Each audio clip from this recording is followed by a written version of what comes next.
Assalamualaikum warahmatullahi wabarakatuh. Jumpa lagi bersama kami di Talk Banjarmasin Pos Bicara Apa Saja. Saya Agus Sumpoko yang jadi host di acara ini. Kali ini kami membahas soal haji, tepatnya investasi haji sejak dini, artinya tabungan haji sejak dari anak-anak. Di sebelah kami, kami dapat kehormatan ada Pak Haji Iwan, Wakil Kepala Divisi Usaha Syariah Bank Kalsel Syariah. Assalamualaikum Pak. Waalaikumsalam. Dan juga beliau disertai Pak Muhammad Mustaqim, Koordinator Pemasar Dana Kantor Cabang Syariah Banjarmasin Bank Kalsel Syariah. Assalamualaikum Pak. Waalaikumsalam warahmatullahi wabarakatuh. Baik, apa kabar? Baik. Alhamdulillah. Ini kita bincang-bincang soal haji lah. Baik. Siap, Pak. Baik. Pemirsa, acara ini disiarkan di 3 platform Banjarmasin Post, di Instagram Banjarmasin Post, kemudian di Facebook Banjarmasin Post, dan di YouTube. Dan juga nanti hasil perbincangan kami dengan Pak Iwan, Pak Mustaqim akan kita terbitkan di koran Banjarmasin Post dan di banjarmasinpost.co.id, Pak. Nanti kalau teman-teman pemirsa yang mau bertanya, silahkan ke akun kami, nanti kita tanyakan ke Pak Iwan sama Pak Mustaqim. Oke Pak, kita ngobrol-ngobrol. Oke, siap Pak. Buka? Boleh, okay. Saya juga buka nih. Okay, ya. Sudah poster Pak. Sudah aman kita Pak. Aman kita. Ini sebentar lagi jemaah haji kita berangkat, kalau tidak salah kloter pertama itu tanggal 12 Juni. Iya. Setelah 2 tahun pandemi tidak bisa berangkat. Kuotanya juga tidak banyak di Kalsel Pak, sekitar dari total kuota Indonesia sekitar 100.000, kita cuma dapat 1.700 kalau tidak salah. Iya, kurang lebih.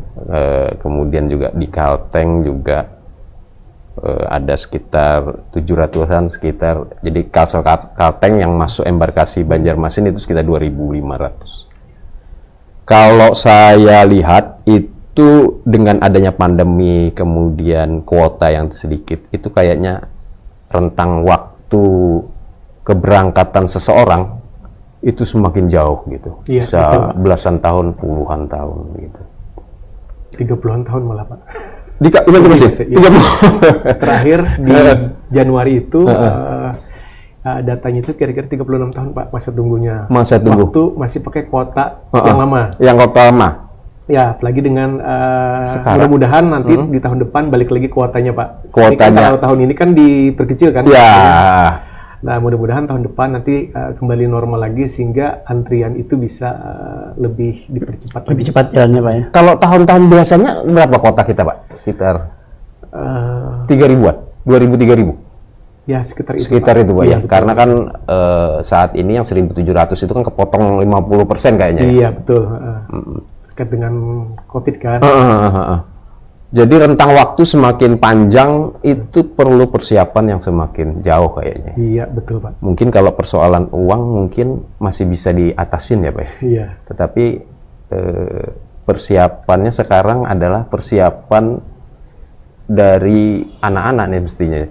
Betul. Karena kalau sejak dini Pak. Sejak dini ya Pak ya. Betul.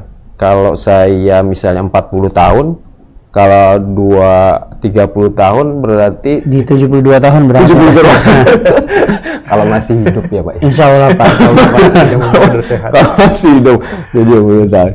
Ini bagaimana Pak Iwan menanggapi fenomena ini bagaimana? Juga mungkin Pak Mustaqim melihat kondisi sekarang ini. Oke Pak. Jadi memang dengan adanya fenomena seperti ini, kita atau masyarakat khususnya gitu ya, untuk mempersiapkan ibadah haji ini mungkin dari sejak dini Pak. Artinya tidak perlu kita menunggu, oh ini terlalu panjang antriannya. Kalau seperti itu terus, pemikirannya mungkin nggak ke store terus gitu Pak ya, dana tabungan hajinya. Nah, artinya dari sekarang lah mulai kita cicil. Kalau misalkan anggaplah yang masih muda-muda kaum milenial seperti Pak Mustaqim ini, kalau sudah ada dananya, misalkan untuk setoran haji, mungkin dari sejak sekarang aja Pak untuk setoran hajinya untuk memperoleh nomor warsi. Tapi kalau misalnya ternyata dananya belum cukup, nah mulai sekarang lah kita menabung gitu Pak. Menabung. Bahkan artinya selain yang sudah mempunyai penghasilan tetap, itu bisa menabung secara teratur.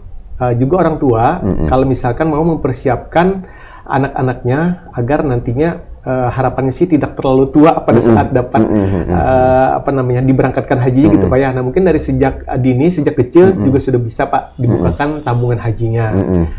Untuk Banjarmasin, Kalimantan Selatan sendiri kan Pak, kita diuntungkan dengan masyarakat yang religi ya Pak ya. Dan ini juga menjadi plus minusnya di tempat kita. Plusnya itu adalah semakin banyak juga yang mendaftar, minusnya adalah semakin banyak tunggu antrian gitu Pak.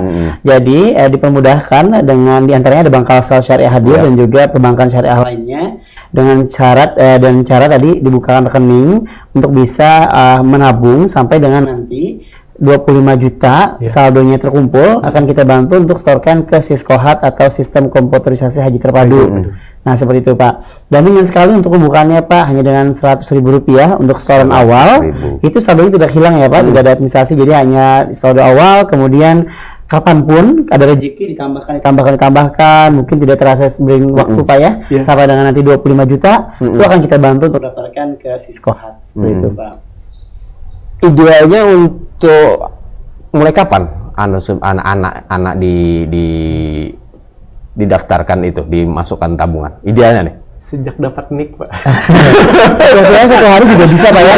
1 hari kalau sudah ada NIK, ada akta kelahiran, ada pengampu, itu sudah bisa dibuka rekening. Sudah langsung Pak lah. Sudah boleh Pak.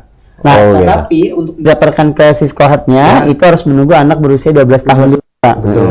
Aturannya itu Pak? Itu aturan dari pemerintah Pak. Itu minimum umur 12 tahun, kalau maksimumnya kita ada di umur 63 tahun. Ya Pak, itu untuk jangka waktu yang bisa didaftarkan ke Siskohat. Oh, jadi kalau anak baru lahir, ceprot, kemudian buka tabungan dulu.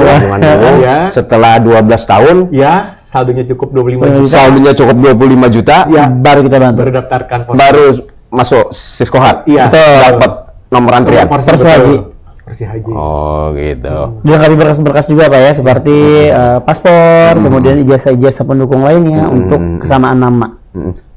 Kalau di Bangsal itu kalau apa anunya? Produk tabungannya Pak. Produk tabungannya, kemudian syaratnya gitu untuk daftar. Untuk produk tabungannya kita punya tabungan IBA Rahman Bapak, di mana untuk syaratnya gampang sekali. Saya ulangi, kalau misalnya anak berusia 1 hari pun ya Pak, yang penting punya NIK seperti Pak Iwan bilang, itu gampang sekali dibantu dengan pengisian formulir nantinya. Dan kemudian di sana ada pengampu itu hanya satu saja, ayah saja atau ibu saja, itu yang nanti membantu mereka untuk sistem pendatanganannya Pak. Nah, kalau misalnya anak berusia 17 tahun ke atas sudah memiliki KTP, nah itu hanya boleh tidak pakai pengampu boleh Pak, atau tidak pakai wali. Jadi karena sudah punya identitas sendiri ya Pak ya. Kemudian menyetorkan uang awal Rp100.000, kemudian sudah berhak mendapatkan buku tabungan haji IBA Rahman Bangsal Syariah.